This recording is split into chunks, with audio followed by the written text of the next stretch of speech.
The history of the ancient Sudan has been unknown to the great public, but also to science since many, many generations. This has changed in the middle of the 19th century when a Prussian expedition headed by a certain Richard Lepsius was sent to an archaeological exploration campaign to the Nile Valley.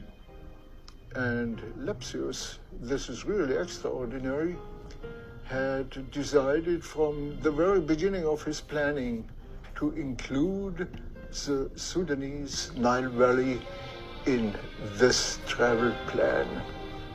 And he was the first to explore carefully all the visible remains of the great ancient history of the Sudan, from Aswan up to Khartoum and Sennar on the Blue Nile.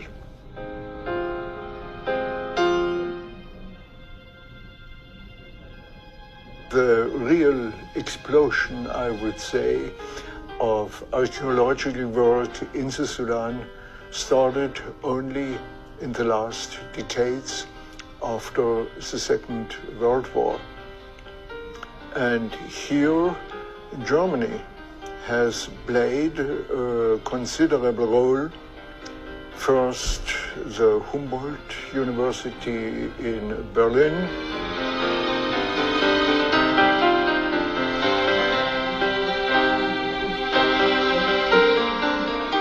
and then different institutions all over Germany.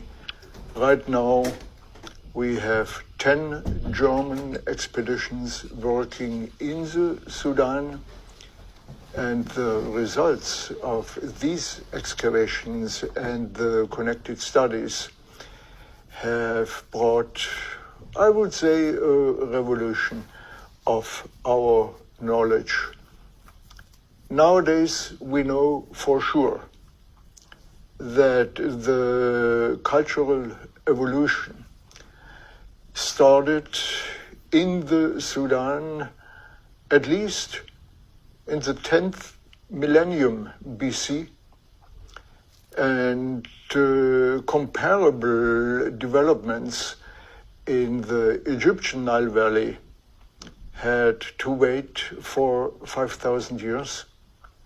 This means the roots of pharaonic civilization, and therefore the roots of Greek and Roman and finally European civilization in general, lie in the north of the Sudan. When Egypt woke up, so to say, at around 4,500 BC, the Sudan had already a long cultural tradition. I think this is an important message, not only for scholars, not only for science, but this is an important message for the Sudan in general.